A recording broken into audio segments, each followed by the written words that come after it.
This won't be your usual why I'm going non-toxic story, but it's going to be a story nonetheless. In no way, shape, or form is this video meant to persuade you, to convince you the way that I'm doing things is better than the way you're doing things, or anything of that sort, or anything that lives even near that realm. This is just a journey that I'm going on that I'm choosing to share with whoever's listening. Hi. Going non-toxic, or whatever you want to call it, I hate labels on pretty much all things, and this falls in that category as well. Well, for the sake of this video, I will call it going non-toxic. For me, this is a very strange position. I'm going to walk you through all of the ins and outs, why I'm doing it, both sides of the argument of why it's necessary and why it might not be. Talk a little bit about greenwashing. I'll tell you how I got a $5,000 plus makeup collection, how we got here, and why this is going to be a huge challenge for me. And just all the general nitty-gritty and everything else that goes in between. I am going non-toxic. In the best way that I can summarize it, I'm going non-toxic because I'm on a healing journey. And that's just general in all aspects of my life. This last year or so has been, woo! It's been a year or so. But it's felt like 10 or 20 years or so. And there was a lot of times I could be mad at the whys, or why am I feeling this way? Why is this happening? What is going on around me? To not get too deep into everything.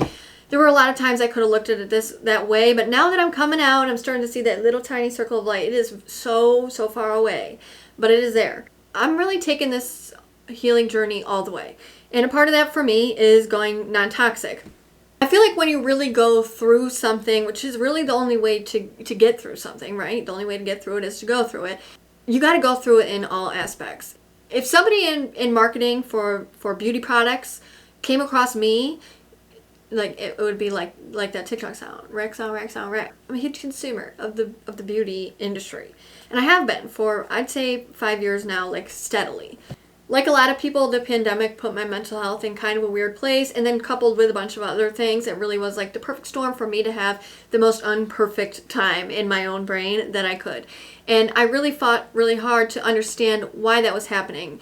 And after a lot of research, like different blood work, and I stumbled across someone on TikTok talking about non-toxic beauty, and I never take things for face value. So I started just doing a little bit of research. Now, I also have the tendency to hyperfixate, so if I become like obsessed with that thing, I will really try to understand everything that I can about it. And to that being said, I think it's a great way to go about things because I've looked at both sides. Some people swear by non-toxic ingredients, and some people think it is a crock of shiitake mushrooms. And a lot of people fall in the middle of that line. The choice is yours. And I do think that it is a very personal choice. Like I said, I would never force how I feel onto you, nor would I let you force it onto me. I think your choices are very much your own, and we all make different ones, and that's what makes the world so diverse and different. I don't know. So to take you back maybe 5 years ago or so, before I became a content creator, which another label I really dislike, I was a huge consumer of YouTube. And back then, the beauty YouTubing was like, there was no escaping it, okay? And I looked for it, okay? I loved watching makeup tutorials. I would play them in the background when I was doing different things. It was something that was like very interesting to me. I liked learning all the different aspects of it. I had, when I started this like beauty collection, maybe like a bronzer that I put all over my face, and then like mascara, and that is it. Before I knew it, I had a 27-step skincare routine and a makeup routine that took probably 2 hours on a good day. Basically, I started subscribing to a bunch of different beauty boxes. So you've got the Boxy Charms, the glossy boxes, the Ipsies, the Sephora Play, if you remember that from back in the day. Honestly, so sad that is gone. And so on and so forth. And I started building a huge collection. I also started shopping sales and stuff, but a big chunk of what I had was from beauty boxes. Fast forward a couple years of doing that, I hit it on TikTok. And I started getting PR from brands. And then I needed a whole entire room for my beauty collection. I'm sure you see people on social media show like my beauty room tour, my makeup room tour. It is a very real thing. And these companies really do like push it to you. No shade, no tea. I still feel grateful to receive all of those things. But the one word I would describe how I felt when I walked into my now office/makeup room on a daily basis is overwhelmed. Somewhere on this screen I will insert footage of just snippets of my beauty room, my beauty collection. it's out of hand to say the very least. I've been wanting to go through it for quite some time, but I didn't want to part with this stuff. For some reason, there was also like this there was a tie in value to like the amount of beauty products I own. That's so sad to say, but it is so very true. Through seeing these things about non-toxic beauty, I was like, hey, I wonder what's in my products, okay? As we go through this series where I am decluttering and clean swapping literally every aspect of my being, I'll be sharing screenshots of all the data that I found to back these claims that I am making to the best of my ability and based on my own faith and opinion. There are so many products that contain just so many ingredients, so stinking many. And there are so many arguments about what these ingredients mean, what they do, what they don't do, yada, yada, yada. When you start diving into these ingredients that most of these products that we use on a daily basis contain, you will see evidence that backs that they are endocrine disruptors, they offset your hormones in funky ways, they can be irritants to the skin. I scanned a cleanser that has an ingredient that 10% of the population is allergic to, but nowhere on the bottle does it say anything about that, obviously, right? You look up non-toxic beauty, a few videos later, you're going to find a video that's like, oh yeah, none of that is true. And trust me, like these are also people that you can believe. There are people that stand on one side of the argument who are skincare chemists and backed by 100% science that believe that products need these things in them to perform well, right? And then you will see people on the other side of things. For me, like I had a TikTok that went really viral and a girl about going non-toxic and a girl commented on it. I had fertility issues for a year. I switched non-toxic and within months I was pregnant. Okay. So there are people who believe both sides of this argument and believe certain evidence that backs up either side. And to me, it's really like a pick your poison. Like which side do you fall on?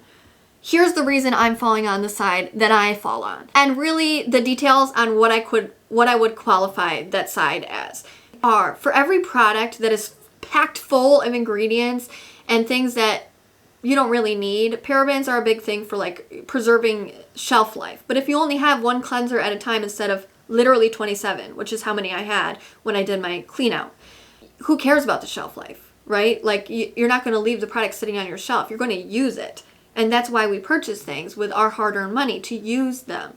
When we are overbuyers, yes, we're like saturating a market of some sort, but these products, for me, like a good 50% of them, they just sit on my shelf. The be-all end-all for me is if you can get great products that have fewer ingredients and the ingredients that they have don't have these questionable things about them, why would you get the ones that do?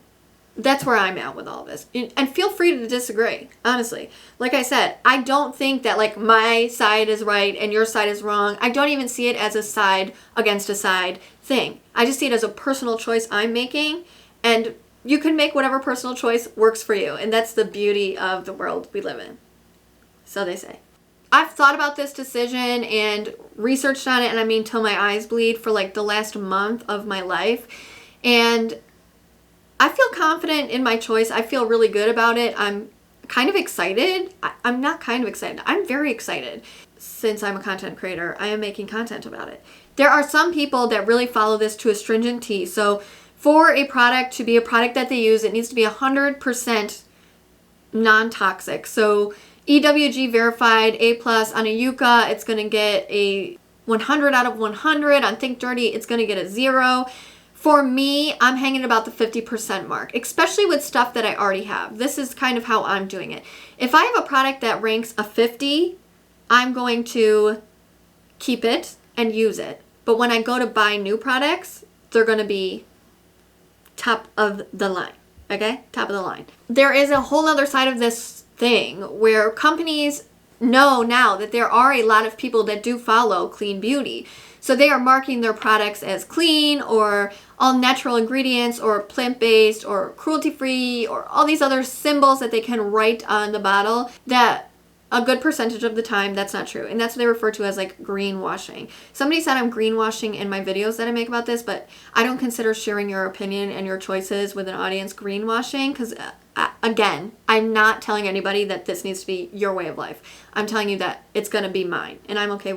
I'm happy about it. If you're watching this here on YouTube, along is going to come a series of me documenting this whole process. This channel is going to have a lot of stuff on it. I'm still going to do my savings hacks and fun vlogs, DIYs, all the things, but there is going to be maybe once, maybe twice a week, a non-toxic video on here. And I plan to keep documenting it far after I make my swaps, but as I discover new products as well. For short form, I'll be doing it over on TikTok and on Instagram, and here will be the longer form videos. So my first goal with this was to do my face washes. I had 27 face washes, only 10 of them made the cut. And that's going to be the next video you guys are going to see on this channel.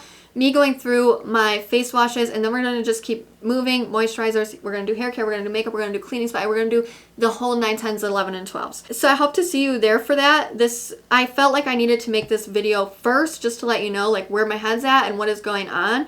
And if you made it this far, thanks for watching. My camera battery died. I've figured out though that you need to have like 2 or 3 if you're going to actually do YouTube videos. We're slowly learning here. But yeah, 27 face cleansers. That will be the next video up. And if this doesn't suit you, don't worry. There'll be other content on this page. If it does, I'm happy to have you.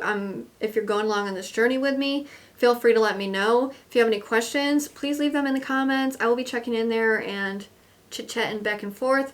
And I'm really excited for this. So thanks for watching, guys. I will be back. I'm not going to make promises on what days I'll be posting. I am already working on editing my unclaimed baggage haul, which I did a little bit of a vlog with as well. So that should be up within the next day or so.